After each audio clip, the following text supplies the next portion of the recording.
हमारे पास है क्लास 7 का एक्सरसाइज 8.1 और इस वीडियो में हम लोग सॉल्व करने वाले हैं क्वेश्चन नंबर, यहाँ पे नीचे आते हैं और इसमें सॉल्व करेंगे क्वेश्चन नंबर 9 को। तो 9 में क्या कह रहा है, सबसे पहले हम इसको पढ़ेंगे फिर सॉल्व करेंगे। Which is greater in each of the following. देखिए यहाँ पे दो टर्म दिया हुआ है, ठीक है, एक ये है एक ये है। तो इसमें से बड़ा कौन है, मतलब एक बड़ा है और एक छोटा है, कौन सा बड़ा है तो ये हमें पता लगाना है। और इस तरह का क्वेश्चन हम बना चुके हैं, मैं आपको बतला दे रहा हूँ। देखिए यहाँ पे क्वेश्चन नंबर 8 में हम लोग इस तरह का क्वेश्चन बना चुके हैं जहाँ पे बड़ा और छोटा दिखाने के लिए कहा गया था। इसमें भी जो बड़ा है, जैसे ये बड़ा है तो ग्रेटर देन हो गया, छोटा है तो लेस देन हो गया, इसमें भी बड़ा छोटा दिखाने के लिए कहा गया था। तो इस क्वेश्चन को अगर आप देखे होंगे तो आपको ये क्वेश्चन 9 नंबर का जो है वो आपको बनाने में ईजी हो जाएगा। वहाँ पे हम जो मेथड बतलाए थे, मल्टीप्लाई करने का मेथड बतलाए थे, यहाँ पे हम दूसरा मेथड भी हम यूज़ कर सकते हैं। मल्टीप्लाई, इसको इस तरह से मल्टीप्लाई करके हम बना सकते हैं।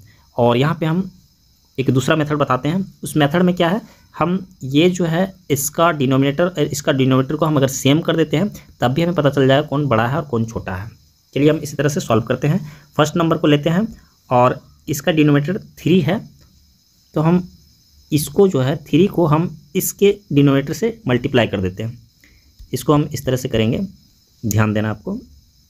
2/3 मेरे पास दिया हुआ है, हम इसको मल्टीप्लाई कर देते हैं इसके डिनोमिनेटर से, 2 से मल्टीप्लाई कर देते हैं, ऊपर भी 2 और नीचे भी 2। क्या हो जाएगा, ये 2 2 4 हो गया, यहाँ पे 4 आ गया और यहाँ पे नीचे में आ गया 6, ठीक है। अब जो है हमारे पास दूसरा टर्म जो है 5/2 है, ये तो आ गया। उसके बाद 5/2 ले लेते हैं और इसको मल्टीप्लाई कर देते हैं इसके डिनोमिनेटर से, इससे 3 से, ठीक है। तो हम ऊपर भी 3 और नीचे भी 3, क्या हो जाएगा, इक्वल टू 5 3 जा 15 और यहाँ पे हो जाएगा 2 3 जा 6। देखिए यहाँ ध्यान देना है कि यहाँ भी 6 और यहाँ भी 6, दोनों का डिनोमिनेटर जब सेम हो जाएगा तो हमें पता चल जाएगा कि कौन बड़ा है और कौन छोटा है। तो यहाँ पे जब सेम डिनोमिनेटर रहेगा तो ऊपर नंबरेटर देखना है, जो नंबरेटर बड़ा रहेगा वही बड़ा। तो हम नंबरेटर यहाँ पे देख रहे हैं, ये 15 जो है ये बड़ा है और जबकि ये 4 जो है ये छोटा है। तो 15 किस में आया, 5/2 से आया है, ठीक है।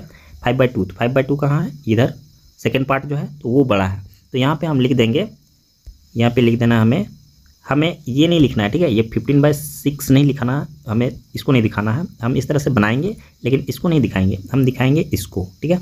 इसको दिखाएंगे जो फर्स्ट टर्म हमें दिया हुआ है उसको। तो यहाँ पे हम लिख देना है, हम लिख देते हैं यहाँ पे 5/2 इज़ ग्रेटर, बस इतना ही लिखना है क्योंकि हमें ग्रेटर दिखाने के लिए कह रहा है, ग्रेटर, ठीक है।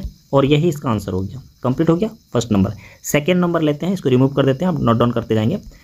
सेकेंड नंबर यहाँ पे माइनस में दिया हुआ है, -5/6 और -5/3 दिया हुआ है। क्या करना है, इसको इसके डिनोमिनेटर से मल्टीप्लाई कर देना है और इसको इसके डिनोमिनेटर से मल्टीप्लाई कर देना है। चलिए यहाँ पे, या फिर दूसरा एक होता है कि इसको आप एलसीएम ले लें और एलसीएम लेके एलसीएम के इक्वल बनाएं। चलिए एलसीएम वाला लंबा फार्मूला हो जाएगा, ज़्यादा लंबा नहीं है, सब इजी है, लेकिन चलिए हम इसी तरह से बनाते हैं। सबसे पहले क्या है, हमारे पास है -5/6, तो हम इसके डिनोमिनेटर से सेकेंड वाले के डिनोमिनेटर से मल्टीप्लाई कर देते हैं, 3/3, नीचे भी 3 रहेगा, सेम जो आता है ऊपर माने देते हैं। 5 3 जा 15 हो गया, तो माइनस रहेगा, -15/6 3 जा 18 हो रहा है, एक निकल गया। दूसरा हम लेते हैं -4/3 है, तो इसको इसके डिनोमिनेटर से मल्टीप्लाई कर देते हैं, यहाँ पे हो गया 6/6, क्या हो जाएगा, 6 4 जा 3 बार 18 24 24 आ रहा है, तो -24 हो गया। और नीचे में 6 3 जा 18, देखिए दोनों का डिनोमिनेटर सेम आ गया, हमें डिनोमिनेटर सेम लाना है, तो ऊपर में जो आ रहा है उसे आने देते हैं हम। अब यहाँ पे आ रहा है -15 और -24, देखिए 24 नंबर जो है बड़ा है, लेकिन माइनस में जब रहता है तो वो छोटा हो जाता है। तो इसका मतलब बड़ा कौन हुआ, -15/18, और ये किससे बना था, इससे बना था, -5/6। इसका मतलब है कि -5/6 जो है वो बड़ा है, ठीक है। तो हमें यहाँ पे लिख देना होगा -5/6 इज़ ग्रेटर, बस ये लिख देना है और हमारा आंसर आ गया, कंप्लीट हो गया सेकेंड नंबर। थर्ड नंबर लेते हैं, रिमूव करते हैं, इसको आप नोट डाउन कर लेंगे। यहाँ पे थर्ड नंबर में है -3/4 और 2/3। देखिए नीचे में जब भी माइनस रहता है तो समझिए आप ऊपर में है, पहले भी हम बतला चुके हैं अगर आप वीडियो देखे होंगे तो। चलिए अब यहाँ पे इसको हम सॉल्व करना शुरू करते हैं। हमारे पास है -3/4, इसका डिनोमिनेटर से सेकेंड वाला का डिनोमिनेटर से हम मल्टीप्लाई कर देते हैं। 3 है, ये -3 मत समझना आप, ये है 3, ठीक है, माइनस नहीं देना है। 3 से मल्टीप्लाई कर देते हैं, कितना हो गया, 3 3 जा 9 हो गया तो -9 हो गया, और यहाँ पे हो गया 4 3 जा 12, ठीक है। सेकेंड पार्ट में दिया हुआ है -2, इसको लिखना है -2/3, और इसका डिनोमिनेटर है 4, तो 4 यहाँ ऊपर और नीचे दोनों जगह।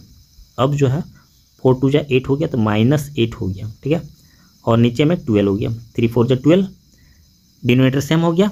अब देखिए यहाँ पे -9 और यहाँ -8, तो बड़ा नंबर जो होता है माइनस में वो छोटा होता है, इसका मतलब है कि -8 जो है वो बड़ा है, ये बड़ा आया, इसका मतलब है कि ये बड़ा है, -2/3, तो बस यही लिख देना है, -2/3 इज़ ग्रेटर, मिल गया, और यही इसका आंसर हो जाएगा। कंप्लीट हो गया third number. Next fourth number में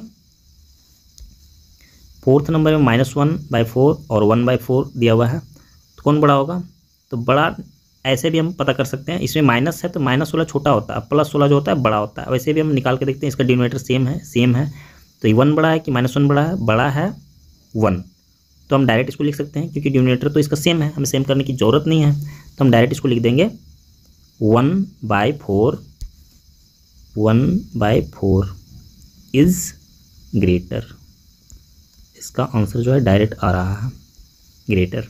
बस ये इसका आंसर हो गया, कंप्लीट हो गया। एक लास्ट पार्ट बचा हुआ है और इसमें थोड़ा सा घुमा करके दिया हुआ है, तो इसको जो है हमें मल्टीप्लाई कर लेना होगा, सीधा करना होगा पहले। 7 3 जा कितना हो गया, 7 3 जा 21 और 2 23 हो गया। इसका मतलब है कि इसका वैल्यू जो है इस तरह से आ जाएगा 23, तो माइनस जो है हमेशा ऊपर में रहता है, 23/7 ये हो गया। और एक दूसरा पार्ट जो दिया हुआ है 5 3 जा 15 हो गया, 15 और 4 19 हो गया, तो माइनस में रहेगा 19/5। दोनों का डिनोमिनेटर जो है सेम नहीं है, सेम रहता तो अभी बन जाता, लेकिन ये सेम नहीं है, क्या करना पड़ेगा, थोड़ा सा लंबा है, -23/7 को 5 से मल्टीप्लाई कर देते हैं, 5 कितना हो जाएगा, 23 5 जा, तो मल्टीप्लाई करना पड़ेगा, 5 3 जा 15 हो गया, 15 1 बच गया, 5 2 जा 10 और 1 11 हो गया, ठीक है, 115 हो गया, माइनस में रहेगा, और 7 5 जो 35 हो रहा है, तो यहाँ पे 35 हम लिख देते हैं। एक तो हमारा बन गया, दूसरा -19 है बाय 5 है, इसको हमें मल्टीप्लाई करना पड़ेगा 7 से, 7 नीचे ऊपर दोनों जगह, तो 19 7 जा 19 38 19 57 19 76 19 95 19 14 1933 से, मतलब है कि 133 133 माइनस में रहेगा, और यहाँ पे 35 नीचे में 35, सेम डिनोमिनेटर आ गया हमारे पास। अब चेक करना है कौन बड़ा है। देखिए ये बड़ा नंबर है, माइनस में है, मतलब है कि ये छोटा है, ये छोटा नंबर माइनस में है तो ये बड़ा है, ठीक है। तो 1 ये इससे बना, इससे बना, -23, और -23 किससे बना था, इससे बना था, ठीक है, मतलब ये आंसर होगा। तो आपको लिख देना है लास्ट में -3 जैसे लिखा हुआ है सेम वैसे लिखना है, 2/7 इज़ ग्रेटर बन गया, और यही इसका आंसर है। ये थोड़ा सा लंबा था, आपको थोड़ा सा इसमें ध्यान रखना है। कंप्लीट हो गया क्वेश्चन नंबर 9। नेक्स्ट क्वेश्चन के लिए हम लोग नेक्स्ट वीडियो पे चलेंगे।